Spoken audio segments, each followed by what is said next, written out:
What's up, Ragin Nation? How's it going? This is Alex Yu, and you're watching a Ragin Ronin review. It is time for spoiler chat. We got to do spoiler chat for Tenet.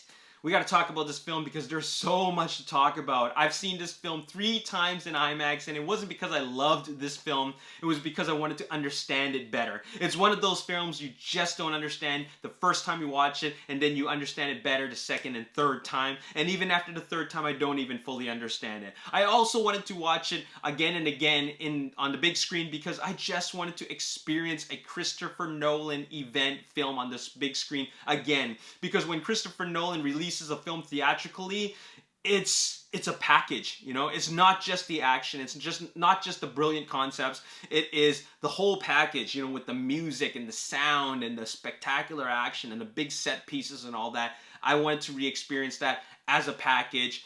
Even though I feel that Tenet is his most flawed film, I still really enjoyed the experience overall. So that was really, really cool. And this is a film that you know, it's a mind trip. It really is a freaking mind trip. You know, I thought Inception and Interstellar was a mind trip. I thought The Matrix was a mind trip. Hell, he was able to make a thinking film out of a war film, that is Dunkirk. And, you know, those films like Interstellar, Inception, Dunkirk, I actually watched them multiple times in theaters, and then I actually understood them more. Like, I didn't get them the first time when I first watched them, but the second and third times I watched them, I understand it better, and now, of course, I understand all the films, all his films. But Memento is a little bit still trippy. But this one is the trippiest one of them all. This was a full-on mind trip. I didn't think that they could turn like a spy film into like this full-on mind trip. And that's why we got to talk about it. So, spoilerific details, spoiler warning, stop watching this video if you live in America, because you know, a lot of Americans, unfortunately, I feel really bad for you guys that you don't get to watch this spectacular film. You know, that's really unfortunate. So, stop watching this video right now because you do not want to know about these spoilers, because this film is so full of surprises, okay? I will say that this film is one of those films that has all these tiny little details, and these details are so important for you to fully understand this film. If you miss these little details, then you will not get it, okay? And you'll want to watch it again because you'll be like, oh, so that leads to that and blah, blah, blah, blah, blah. So there you have it. Anyways, let's just get right into spoiler chat because I got things I want to say and I got questions. First of all, this film, like I said before in my non-spoiler review, is an extraordinary film. I actually enjoyed a lot of things about it. I enjoyed the action, enjoyed the music, I enjoyed the performances, I enjoyed the concept. The concept is quite brilliant, but it is definitely something that the average moviegoer won't completely understand without doing some serious thinking about what the hell was going on. Like, it won't make complete sense, even if you think you understand it. I don't even think anybody who watched the movie for the first time completely gets it. Okay, I don't think anybody completely gets it. Like 70%. I know you'll understand the general gist of it because I understand the general gist of it, but I don't understand how everything fully works, like how it functions, like as a you know, like it's got a lot of moving parts to it. You really physically have to, like, this is a type of film because there's like, it deals with time. You have to physically put out a piece of paper and map out the events of this film. Like, it makes me want to do that in order for me to fully understand it. You have to map it out, like lay everything out for you to understand it. And I'm pretty positive that Christopher Nolan, you know, everybody who was involved did that in order to put this film together. What I really loved about this film, besides Robert Pattinson, he's awesome in this film, by the way. I really loved the main set pieces, and that was the reverse fighting, the reverse fist fighting, and also the reverse car chase. But I actually enjoyed well, I enjoyed them both. I don't know which one I like more, but the reverse fight and the car chase wasn't just an action sequence. You know, like, I love that they make, and you know, there's some directors out there or some movies out there, they just have an action sequence for the sake of action, right? It's not really a vehicle to propel the story forward. It's just there just for the sake of exciting the audience. But these action sequences are there because they connect. They have a very important connection to the story, and then once it's revealed, because they do they do both action sequences, the fist fight and the car chase. They do it in moving forward, and then they do it in moving backwards. And when they do that, not only is it exciting to watch because it's so mind trippy how they were able to film that, but it relates completely to the story. And then they show, like, they reveal, like, what was, like, the details about what was actually going on, like the fact that the protagonist was fighting himself the whole time. That was trippy. That was really, really trippy. We're made to believe, it's almost like the Prestige with misdirection. We're led to believe that like he got sucked out of the door and into the turbines of the plane, when in fact it was something entirely different. So that was really, really cool. And then later on, they revealed that the protagonist was actually driving the silver car that was flipped earlier. So that was really crazy. That was really trippy. Like, I thought that was a brilliant piece of writing to have that as a huge reveal. So very, very cool. Excuse me. I want to talk about this the audio. Okay, for those that don't know, or those that didn't even realize, and I'm sure you would have realized that, the audio mix sucks. The sound mix is absolutely atrocious. And when I watched it the first time, I couldn't understand everybody. Okay, like, I'm talking about every single character. I watched it the second time, I understood them better. Okay, I knew what they were saying, mostly because I paid attention more, and then I understood the context of the responses more. The third time I watched it, I realized that the one character I don't understand the most was Priya, the arms dealer. I didn't understand her the most. I understand all the other characters more, but it was Priya's accent that was so thick that ended up being incomprehensible. And I was able to understand her better this time around, like the third time around, because of the responses that the protagonist made to her. So I was able to understand that better. But after the third viewing, I realized that it was Priya's accent that really made it incomprehensible. But still, though, the sound mix is absolutely terrible. I don't know why Christopher Nolan decided to intentionally do that, because he did intentionally do that. He wanted to make it feel more raw by having the sound mix like that, but it kills it more when you have these really thick accents. So that's really unfortunate. Okay, now I have questions. Okay, Neil. I watched a bunch of like YouTube videos and theories about Tenet Spoiler Chat videos, and they said that Neil is Kat's kid. I don't buy that at all. Okay, like, of course there are some things that point to the possibility that could be Kat's kid. They never really completely define that, the same way they don't define is the top spinning in Inception at the end of the movie, is it spinning forever, or is it gonna fall down? Basically, is he dreaming or is he in the real world? I don't buy that he's dreaming. You heard the top kind of start like toppling, as in the spinning is getting wobbly, but it ends right before it does that. That's the real world. You saw the kids' faces. He's no longer wearing his wedding ring. That was the dead giveaway. In the dream world, he's wearing his wedding band. In the real world, he's not. So that's the dead giveaway. So it gives it away right there. Now we have the similar question. Is that Neil's kid? I don't believe that at all. I don't believe that. That's just too far-fetched, too far out there. And that just means that like there's just so far, it goes so far backwards in time that that wouldn't make a whole lot of sense to me. There are a lot of theories that can make it possible, but I think that Christopher Nolan just wanted to add that possibility there, if at all, or is that something that the fans just made up? I don't really know, but I don't buy that. Okay, now one of the reasons why I feel like this film is flawed in a way is the same way I feel that Memento is kind of flawed, and that is Memento is an incomplete film. It is like the story is incomplete. There's more to it, okay, and it adds more questions. I think that it's an extraordinary concept, just like how Memento is. But the fact is that this story is incomplete because there's the forward-moving story and then there's the inverted moving story. And which way is it really going? Because we haven't really seen the ending to it.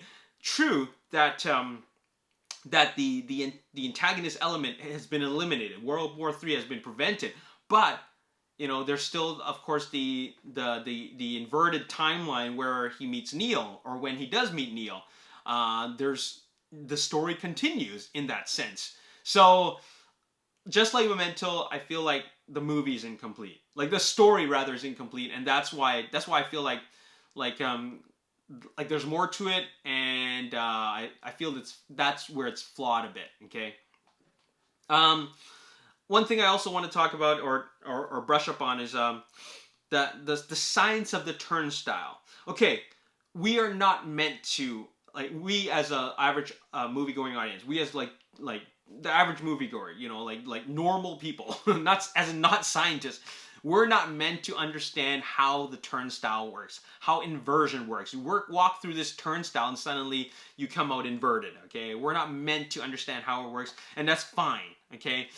It's just like we're not meant to understand how the dream technology works, or how the algorithm works in Interstellar and how they recreate gravity. We're not meant to understand any of that. From what I read, Kip Thorne, who was actually a consultant and also producer, the smartest man in the world, he was a consultant for Interstellar, and he was able to apply real science to Interstellar. He was actually applying real science, theoretical science, into Tenet. If inversion were to really to happen, theoretically, what would happen? Still, this method is a bit more far-fetched, but we're still talking about, there's still real science here. It's a little bit hard to buy into because it's such a far-fetched idea, but the fact is that there is real science in there. And the turnstile, I think that will, I'll never, we're not meant to understand it. I'll never really understand it. And I don't even understand how the inversion works, okay? Because there's so many things that feel like this still wouldn't work. For example, like this whole thing about, explain to me how Kat can survive a gunshot wound by going through the turnstile twice. Like, they went through the turnstile one time in the blue and red room, and then they go through it again at the Freeport. Like, I don't really understand how that works, because wouldn't you have to be wouldn't you be dead? Okay. And they said that I'm not even going to get into it. It's beyond my comprehension, but that's just one of my questions out there. How, did she go through 2 turnstiles? So just explain to me how that works. And also, another thing that I wanted to mention is that, won't the firefighters notice that there are 2 guys with a stretcher walking backwards out of the Freeport? Like, they're walking backwards, okay? It's fine that they're coming out of the Freeport, but they're actually walking backwards. Doesn't anybody notice that? That's a little bit weird. So, also, at the end of the movie, are there 2 Neils? Like an inverted Neil and a forward-moving Neil? Or is there just one of them? Because I remember that at the beginning of the final battle, Neil just disappears. They said, oh, where's Neil? Oh, I guess he already took off, right? Because they mentioned that between Kat and the protagonist, he just disappeared. And then we see him driving around. Then we see another one wake up to save the protagonist from getting shot, and then he runs off. So is that 1 Neil or is that 2 Neils? That's, like I said, there's even after I watched it so many times, I'm trying to pay close attention to what's going on, but there's all these little details that you can miss. So I missed that part. And so in that version, did Neil, maybe I missed this part, but did Neil actually take a bullet? Or did he block a bullet? He pushed the gun away? Because he did end up being dead he was lying down, or is he playing dead? I don't really know. I just see a guy that's lying there. And so was that his death? Did he just lie down and then a bullet come out of him and he just came back to life? Is that it? Because I'm not really sure. So was that a forward moving Neil getting hit by an inverted bullet? Or was that an inverted bullet that killed an inverted Neil? I don't really know. So these might have already been spelt out for the audience, but it's just something that I'm trying to understand, okay? And Now, I want to talk about the very end of the movie. So why did Ives pull a gun on the protagonist and Neil, only to only to have Neil join him in the same helicopter? Like he gave back the piece to him, like to Neil in the helicopter. What was the point of that? What was the absolute point of that? Like he pulls a gun on both of them. He takes the algorithm, and then later on he puts his gun down and gives them the algorithm. And then later on Neil joins them in the same helicopter. What was the point of that? What, like, at that moment when it happened, it was like, oh, so he's a bad guy. Oh, no, he's not. That was like all just nonsense. I don't know why that made no sense to me. And they talked about, isn't the algorithm 9 pieces? They kept on saying that it's 9 pieces, but then they physically ended up with 3 pieces. That part didn't make a lot of sense to me. Why didn't they just say it's 3 pieces? Why did they say it's 9 pieces? Because they ended up all finding them in the end. It was only ended up being 3 pieces, physically. Lastly, I want to mention that I feel like the most frustrating scene in the entire movie was the final battle on Star 12. That sequence reminded me of the final battle on Cybertron of Transformers The Last Night. I feel like those were 2 identical scenes. And that was, there's a big battle going on the surface, and then they have to go to this bunker to stop whatever it is from causing a massive explosion, right? That ends the world, okay? And then, but what really made the battle in Transformers Last Night annoying, and the same reason why it made the battle in Tenet annoying, was that I was wondering the whole time, who the hell are they shooting at? Suddenly we're in this battle, okay? I didn't even know that they were going to go into the battle. They didn't even talk about going into this battle. Suddenly they're in a battle, they're in this field, there's a battle, a war going on, literally like tons of soldiers going on, like there, and then there's a big battle. Who are they shooting at? Who are they shooting at? That frustrated me so much. Like, I was thinking to myself, are we actually ever going to get a glimpse of the bad guys?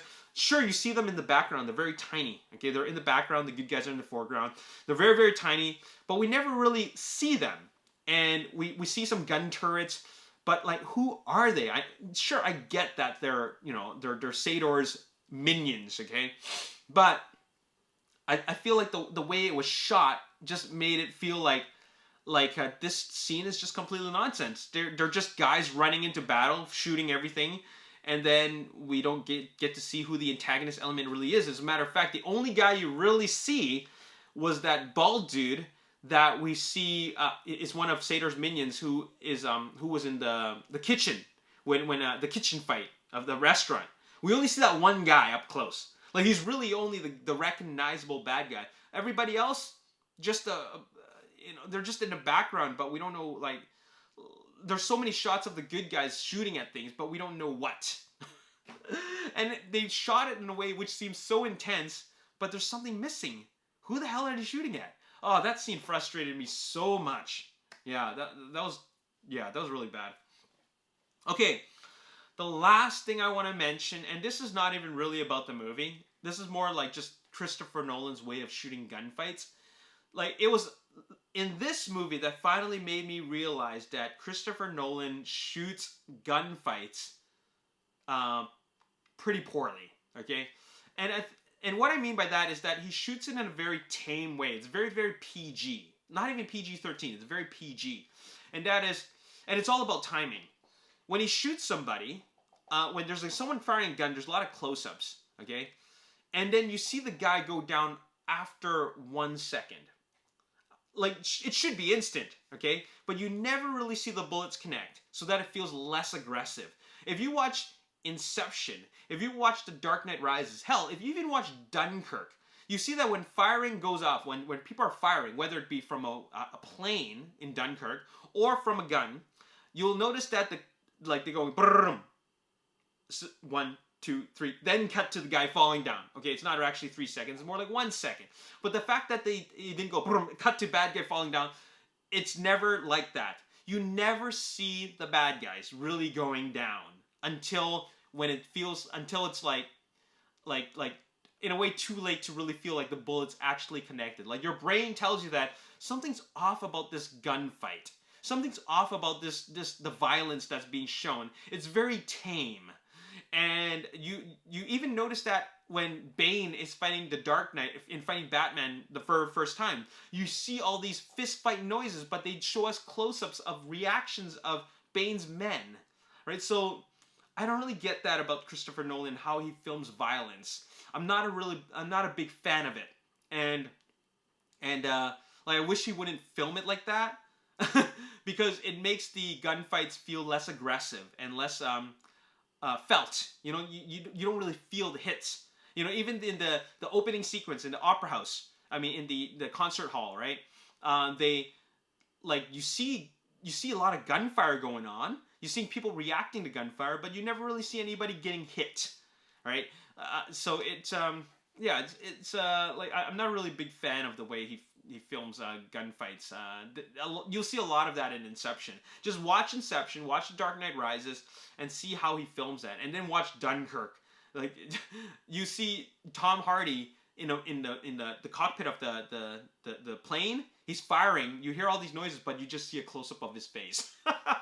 And then seconds later, then the plane goes down. Like it's already down.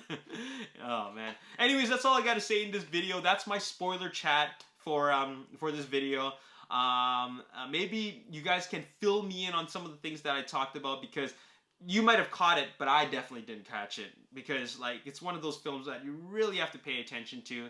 And he shoots these films in a very ambiguous way. He shoots it in a way where he tells the story in a way where he also wants to let the audience figure it out for themselves. Like he does that intentionally so that it's a thinking movie, right?